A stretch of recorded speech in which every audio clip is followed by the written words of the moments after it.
My name is Heather Kagel, and I have idiopathic pulmonary fibrosis.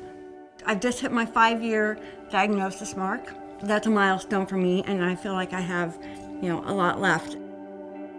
Before I had the diagnosis, I was very active. I was part of a running group. I ran 5Ks, 10Ks, half marathons, and I remember very clearly, probably the summer before my diagnosis, running with my husband and saying, I think I need to talk to a breathing coach or a running coach because I feel like I can't get a deep breath.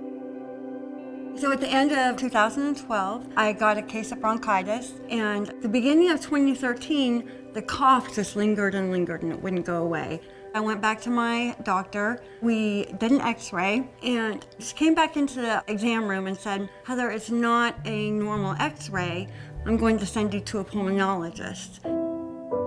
I knew what the implications of scarring on an x-ray were because my dad and my granddad both died of pulmonary fibrosis. So this picture is one of my last pictures with my dad. This was probably about a month and a half before he passed. My sweet dad, and with his oxygen. That was the first time I had actually seen him with his oxygen. So I have a genetic mutation that has caused the pulmonary fibrosis. And there are a host of other things that can happen from this mutation. Another one of them is an oral cancer, which 2 years ago, I was diagnosed with oral squamous cell carcinoma. What I'm now living for is the 5 years cancer-free milestone, which will allow me to become eligible for a lung transplant.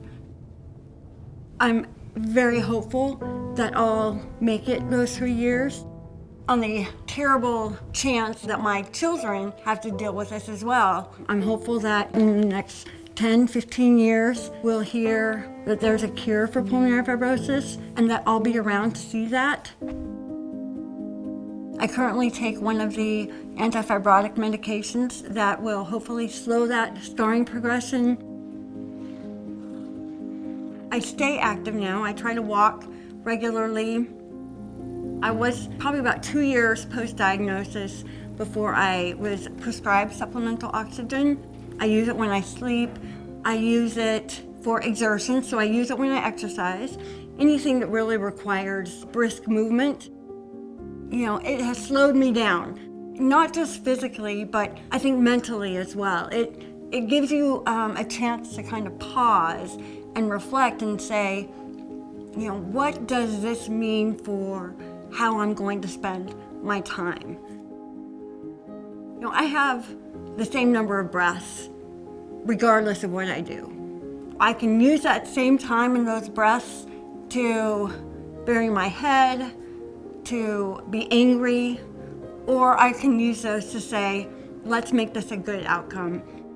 When I put my head down at night, I think I made a difference today. I did something good, and the world is a better place for it. I attend a monthly support group here in Dallas, and I love it. I think it's really important for us to get together.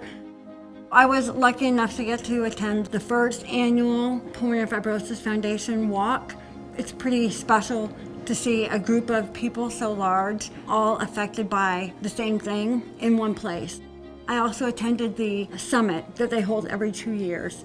Again, an amazing group of clinicians, patients, all coming together to understand what's happening in our PF world was a very hopeful experience for me. To see all these people that are living with IPF, not dying from it, but we're living with it.